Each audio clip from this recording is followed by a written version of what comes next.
સુરત મહાનગરપાલિકાએ પીપી ધોરણે MP fitness club નામના ઇજારદારને ચલાવવા આપેલ આ સ્પોર્ટ્સ કોમ્પ્લેક્સનો મિલકત વેરો અને પાણી બિલની 1 કરોડ કરતાં વધુની રકમ છેલ્લા ઘણા સમયથી ભરેલ ન હોય અને સુરત મહાનગરપાલિકાએ પાણીનું કનેક્શન કાપી નાખતા ઇજારદાર જીમની બધી જ મશીનરી અને પોતાનો સામાન ભરીને ઉછાળા ભરી દીધા।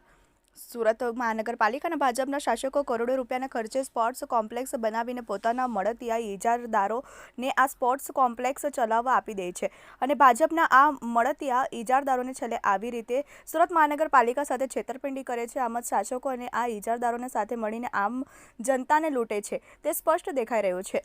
આ Sardar Patel sports complex MP fitness નામની કંપનીને 5 વર્ષના ઇજારાથી આપેલ હવે આ કોન્ટ્રાક્ટ પૂરો થવાના 2 મહિના બાકી હોય 1 કરોડ કરતાં વધુ રકમ પાણી બિલ અને વેરા બિલની બાકી હોય એ નહીં ભરીને પોતાનો સામાન ભરીને ઉછાળ ભરી દીધા છે। સાથે સાથે ઘણા બધા ચેમ્બરોની ફી પણ ઉઘરાણી લીધેલી છે તે નફામાં। આ સરનામે આમ આદમી પાર્ટીના કોર્પોરેટર શ્રી વિપુલ સુહાગિયાએ જણાવ્યું હતું કે આજથી લગભગ 6-7 મહિના પહેલાં સામાન્ય સભામાં આ બાબતે મેં ધ્યાન દોર્યું કે આ સ્પોર્ટ્સ કોમ્પ્લેક્સમાં ઇજારદાર ખૂબ ગેરરીતિઓ કરી રહ્યા છે। આ સ્પોર્ટ્સ કોમ્પ્લેક્સમાં એસએમસી ક્વોટામાં અમુક સીટો રિઝર્વ રાખવામાં આવેલી હોય છે જે સામાન્ય પબ્લિકને 1000 થી 1500 રૂપિયા જેવી નજીવી રકમમાં સેવાઓ પૂરી પાડવાની હોય છે અને આ ફ્રીનું બોર્ડ પણ આ ઇજારદાર કપડાથી ઢાંકીને રાખ્યું છે અને ઇજારાની શરતના નિયમોને ધોળીને પી જનાર આ એમપી ફિટનેસ ક્લબના માલિકો પરાણે 10,000 અને 15,000 રૂપિયાની પ્રાઇવેટ મેમ્બરશિપ આપતા હતા। એસએમસી ક્વોટાની મેમ્બરશિપમાં કોઈ મેમ્બરને એડમિશન આપતા નહોતા। આ એસએમસી ક્વોટાનું લિસ્ટ હમણાં અઠવાડિયા પહેલાં જ મેં કઢાવતા આ લિસ્ટ આખું બોગસ જણાઈ આવ્યું છે। આ લિસ્ટમાં ઘણા સભ્યો એવા છે કે જેઓ ત્યાં મેમ્બર જ નથી। ઘણા સભ્યો એવા છે કે એમણે પ્રાઇવેટ મેમ્બરશિપમાં 10,000 થી 15,000 રૂપિયા ફ્રી ભરેલી છે અને એસએમસી ક્વોટાના લિસ્ટના નામ બોલે છે। ઘણા સભ્યો એવા છે કે જેમના ડબલ વાર નામ લખ્યા છે। ઘણા સભ્યો એવા છે કે 2-3 વખત વર્ષ પહેલાં ત્યાં મેમ્બર હતા અત્યારે નથી। એટલું આખું આ લિસ્ટ અને બોગસ આપનાર આવેલું છે અને આખી વહીવટી ભ્રષ્ટાચારી રીતે બોગસ વહીવટ ચાલતો હતો। વિપુલ સુહાગેએ વધુમાં જણાવ્યું હતું કે ભાજપના શાસકોએ મહેરબાનીને કારણે આજે આ એસએમસીને અને કેટલાક મેમ્બરોને ચૂનો લગાવીને આ ભાજપના મળતિયાઓ ઇજારદાર રફુ ચક્કર થઈ ગયા છે।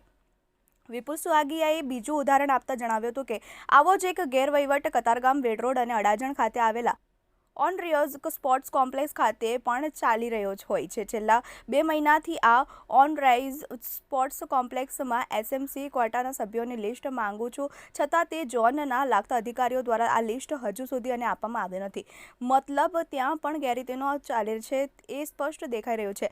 છેલ્લે આ ઇજારદારો પણ આવી રીતે તાળા મારી દેશે તો જવાબદાર કોણ? કતારગામમાં આવેલા ઓનરાઇઝ સ્પોર્ટ્સ કોમ્પ્લેક્સનો ઇજારો 5 વર્ષ બાદ આપવામાં આવેલો અને તેની શરત મુજબ 5 વર્ષ પૂરા થાય પછી કામગીરી સંતોષજનક જણાય તો આગળ કોન્ટ્રાક્ટ રિન્યૂ કરવાનો હોવા છતાં હજુ 3 વર્ષ થયા હોવા છતાં ભાજપના મળતિયા ઇજારદારને હમણાં જ બીજા 15 વર્ષનો કોન્ટ્રાક્ટ આપી દેવામાં આવ્યો છે જે સ્પષ્ટ બતાવે છે કે કેવી રીતે ભાજપના શાસકો પોતાના મળતિયા ઇજારદારો સાથે મળીને પ્રજાને લૂંટી શકાય તેવો સીધો આક્ષેપ વિપુલ સુહાગિયાએ કર્યો છે। ચેતન બુંદેલા, TV 18 ન્યૂઝ, સુરત। નમસ્કાર મિત્રો, હું વિપુલ સુહાગિયા, કોર્પોરેટર સુરત મહાનગરપાલિકા, આમ આદમી પાર્ટી।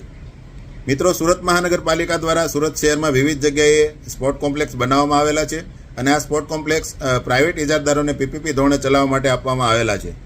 આવું જ એક sport complex Sardar Patel sport complex Bombay market પાસે આવેલું છે અને જે આજથી 5 વર્ષ પહેલાં એમપી ફિટનેસ ક્લબ નામના ઇજારદારને ચલાવવા માટે આપવામાં આવેલું। આજે 2 મહિના જેટલો સમયગાળો એના કોન્ટ્રાક્ટમાં બાકી હોય અને આ ઇજારદાર કોમ્પ્લેક્સને તાળા મારીને રફુ ચક્કર થઈ ગયેલ જણાઈ આવેલ છે। આ કોમ્પ્લેક્સના ગેટ પર બોર્ડ મારી દેવામાં આવ્યું છે કે એસએમસી દ્વારા પાણીનું કનેક્શન કાપી નાખતા કોમ્પ્લેક્સ બંધ કરવામાં આવ્યું છે। ખરેખર હકીકત એવી છે કે સુરત મહાનગરપાલિકાનો 87 લાખ કરતાં વધારેનો વેરો બાકી હોય, લાખો રૂપિયાનું પાણી બિલ બાકી હોય, કરોડો રૂપિયા સુરત મહાનગરપાલિકામાં ભરવાના થતાં આ ઇજારદાર રાતોરાત પોતાનો સરસામાન ભરીને, જીમનો સામાન ભરીને, જીમની મશીનરી ભરીને રફુ ચક્કર થઈ ગયેલ જણાઈ આવેલ છે।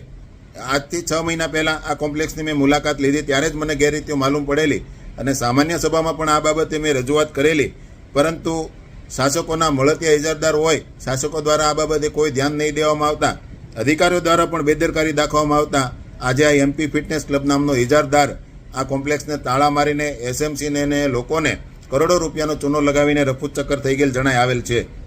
સુરત મહાનગરપાલિકામાં ભારતીય જનતા પાર્ટીના શાસકો આવી રીતે કરોડો રૂપિયાના ખર્ચે સ્પોર્ટ કોમ્પ્લેક્સો મિલકતો બનાવીને પોતાના મળતિયા લોકોને આવા ઇજારા આપે છે અને આવા ઇજારદારો અને ભાજપના શાસકો સાથે મળીને કેવી રીતે પ્રજાને લૂંટે છે તેનો આ ઉત્તમ નમૂનો છે.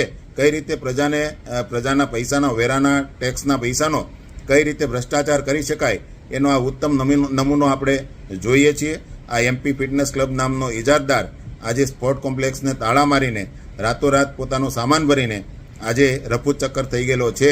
આ ભારતીય જનતા પાર્ટી અને પોતાના મળતિયા લોકો કઈ રીતે મળીને પ્રજાને લૂંટે છે તેનું ઉત્તમ ઉદાહરણ છે. જય હિન્દ, જય જય ગરવી ગુજરાત.